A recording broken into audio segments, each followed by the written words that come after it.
Hezbollah की तिजोरी का नक्शा मिल गया।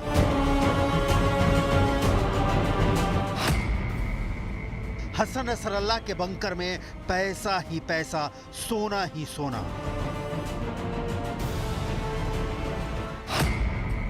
बंकर में मिली हिजबुल्लाह की तिजोरी।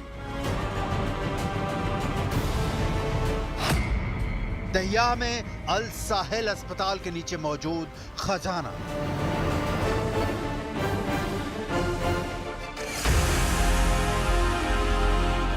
हिजबुल्लाह की तिजोरी की डिटेल इजराइल डिफेंस फोर्स के प्रवक्ता से सुनिए, जो नक्शे के साथ विस्तार से समझा रहे हैं। Where Hezbollah has millions of dollars in gold and cash in Hassan Nasrallah's bunker. Where is the bunker located? Directly under El Sahel Hospital, in the heart of Beirut, in the Dakhia. This is the hospital.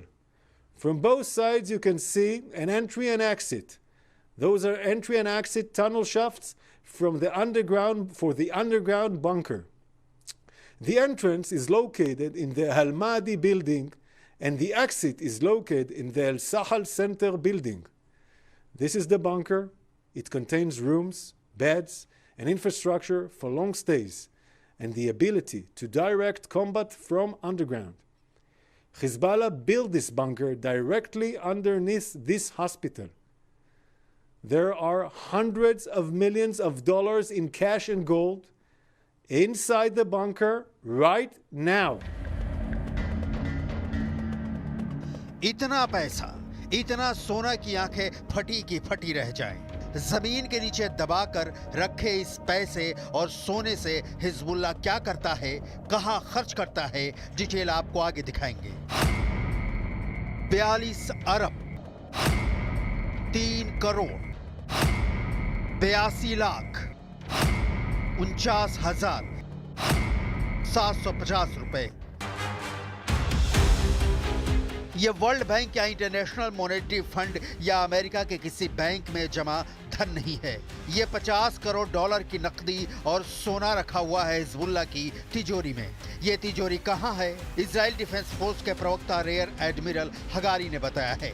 Israel इस रकम को खाक नहीं कर रहा। इसका बहुत सरल कारण है कि जिस बंकर में यह खजाना रखा हुआ है उसके ठीक ऊपर अल साहिल अस्पताल है। इजराइल अस्पताल पर हमला कर एक नई मुसीबत मोल लेना नहीं चाहता, लेकिन सवाल है कि इजराइल डिफेंस फोर्स को कहां से मिला हिजबुल्लाह के इस खजाने का पता। अस्पताल के नीचे बंकर होने की जानकारी क्या किसी हिजबुल्लाह के ही लड़ाके ने लीक कर दी? और सबसे बड़ा सवाल ये कि खजाना जिस बंकर में रखा है उसके ऊपर अस्पताल है, तो क्या इजराइल डिफेंस फोर्स इसे छोड़ देगा? हिजबुल्लाह के जिस बंकर में करोड़ों डॉलर का कैश मिला है, हसन नसरुल्लाह का ठिकाना भी वही बंकर था। हसन नसरुल्लाह अपनी निगरानी में इन पैसों को रखता था और खर्च करता था। इसी बंकर में इजरायली डिफेंस फोर्सेज ने बंकर क्लस्टर बम का इस्तेमाल कर हसन नसरुल्लाह को मारा था और इसकी जानकारी आईडीएफ को एक सर्च ऑपरेशन के दौरान लगी थी।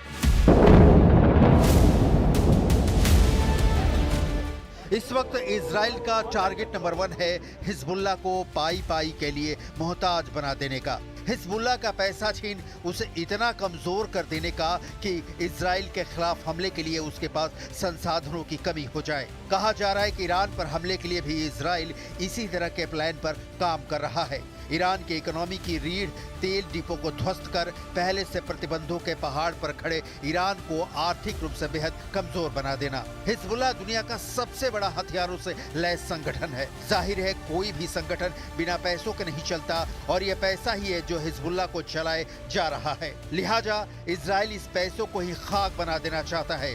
कैसे, विस्तार में समझे उसके पहले हिजबुल्लाह अपने खजाने का इस्तेमाल कहां कर रहा है और कैसे करता है ये देखना जरूरी है। जैसा कि आईडीएफ के प्रवक्ता का कहना है कि हिजबुल्लाह इनका 3 तरह से इस्तेमाल करता है।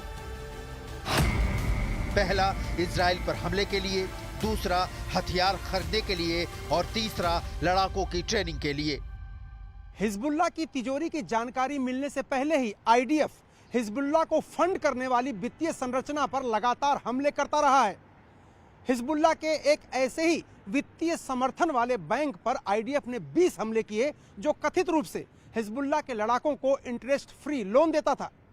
अब ये कोई रॉकेट साइंस नहीं है कि इतना पैसा हिजबुल्लाह के पास कहां से आता है, क्योंकि लेबनान में हिजबुल्लाह सरकार भले ही न चलाता हो लेकिन उसके समर्थकों की कोई कमी नहीं है। इजराइल ने हिजबुल्लाह की कमर तोड़ने के लिए जिस अल कर्द बैंक के ब्रांचेस पर हमला किया उसकी डिटेल भी देख लीजिए। अल कर्द अल हसन 1980 के दशक से लेबनान में काम कर रहा है। यह बैंक लेबनानी नागरिकों को सोने के भंडार के बदले लोन देता है। बैंक से ही हिजबुल्लाह के लड़ाकों को सैलरी मिलती है। अमेरिका ने इस बैंक पर 2007 में ही प्रतिबंध लगा दिया था। इजरायली अधिकारियों का तर्क है कि बैंकिंग की आड़ में यह बैंक मनी लॉन्ड्रिंग को अंजाम देता है। इजरायली सेना का कहना है कि बैंक के कई ब्रांच रिहायशी इमारतों के नीचे हैं, लिहाजा इन इमारतों को खाली करने का ऑर्डर दिया गया है। पिछले 24 घंटे में लेबनान में हिजबुल्लाह के ठिकानों पर 300 से अधिक हमले हुए हैं, जिनमें महत्वपूर्ण वित्तीय और लॉजिस्टिक केंद्र भी शामिल हैं। इजराइल का यह मानना है कि हिजबुल्लाह की आय के दो मुख्य स्रोत हैं। पहला सीरिया के माध्यम से नकदी ट्रांसफर, दूसरा ईरान के माध्यम से लेबनान में तस्करी किया गया सोना। אנחנו נתקוף מספר רב של מטרות בשעות הקרובות ומטרות נוספות בהמשך הלילה. בימים הקרובים נחשוף כיצד איראן מממנת את פעילות הטרור של חיזבאללה באמצעות שימוש במוסדות אזרחיים, אגודות ועמותות כמחסה לפעילות טרור. אנחנו נתקוף אותם במהלך הלילה ונעדכן על תוצאות התקיפה בהמשך הימים הקרובים. आईडीएफ के मुताबिक लेबनान, सीरिया, यमन और तुर्की में हिजबुल्लाह कई फैक्ट्रियों को संचालित करता है। इन फैक्ट्रियों से हुई आय का इस्तेमाल हिजबुल्लाह और लेबनान दोनों करते हैं। पैसों के बिना कोई जंग नहीं जीती जा सकती और हिजबुल्लाह से उसका यही पैसा इजराइल छीन लेना चाहता है। हिजबुल्लाह ने बड़ी चालाकी से बेरूत के रिहायशी इलाकों और अस्पतालों के नीचे बेसमेंट बनाकर काफी पैसा और सोना छुपा रखा है, जिसे हासिल करना इजराइल के लिए मुश्किल काम होगा।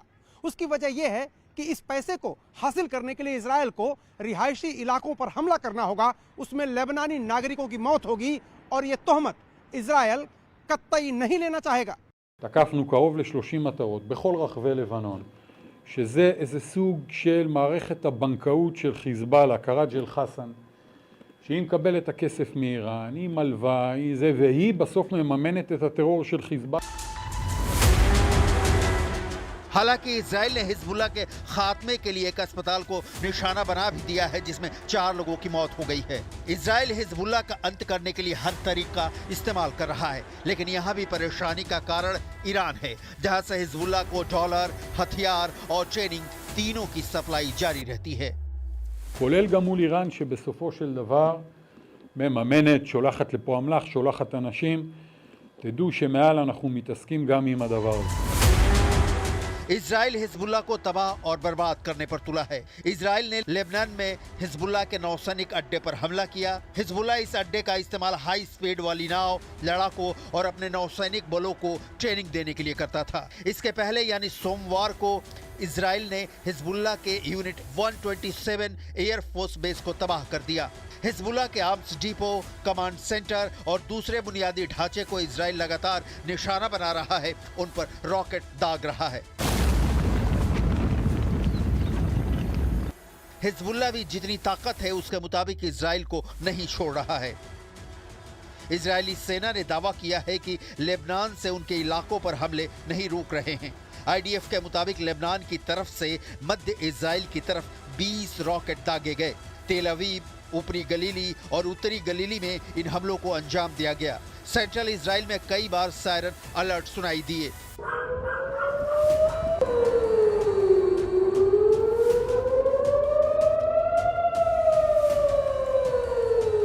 हिजबुल्लाह ने दावा किया कि उसने इजरायली सेना की खुफिया यूनिट को टारगेट करके 15 रॉकेट छोड़े थे। न्यूज़ 18 इंडिया की टीम उसी जगह पहुंची जहां पर हिजबुल्लाह ने दावा किया है कि उसने इजराइल की खुफिया यूनिट को निशाना बनाया। हिजबुल्लाह के पास इस वक्त इसराइल पर हमला करने और उसे जितना भी हो सके तबाह करने के अलावा दूसरा कोई भी विकल्प नहीं है। हिजबुल्लाह को जिस तरीके से नुकसान हो रहा है उससे हिजबुल्लाह के लड़ाकों की बहुत दिनों तक इसराइल से दो दो हाथ करने की शक्ति कम होती जा रही है। हालांकि हिजबुल्लाह के पास अभी भी हथियारों की कमी नहीं है जिसके दम पर वो इसराइल को टारगेट कर रहे हैं, चाहे इसराइल का मिलिट्री बेस हो या नेतन्याहू का घर। हिजबुल्लाह अपने हथियार डालते हुए कहीं से भी दिख नहीं रहा है। हिजबुल्लाह के इजराइल पर अब तक के हमले को ग्राफिक्स के जरिए समझिए। 200 रॉकेट से हमला, 5 ड्रोन हमले किए, गोलान हाइट्स में हमला, गलीली पर दागे रॉकेट, हाइफा में ड्रोन अटैक, सफेद में भी ड्रोन से हमला, जॉर्डन वैली के रास्ते ड्रोन अटैक, भूमध्य सागर से भी किए हमले, तेल अवीव तक को बनाया निशाना। 7 अक्टूबर 2023 के बाद से शायद ही ऐसा कोई दिन हो जब हमास के समर्थन में हिजबुल्लाह ने इजराइल पर हमले नहीं किए। इजराइल भी हमास के हमले के बाद हिजबुल्लाह को मटियामेट करने में कोई कोर कसर नहीं छोड़ रहा। अब तक हिजबुल्लाह के 7 ब्रिगेड कमांडर ढेर हो चुके हैं, 21 बटालियन कमांडर मारे जा चुके हैं, 24 कंपनी कमांडर ढेर हो चुके हैं, 3200 ठिकाने तबाह हो चुके हैं, 2000 लड़ाकों को इजराइल मार चुका है, अस्पताल में कमांड सेंटर नष्ट हो चुका है, 11 बैंकों को निशाना बनाया गया है, हिजबुल्लाह के बंकर नष्ट किए गए हैं और बेरूत में लगातार हमले जारी हैं।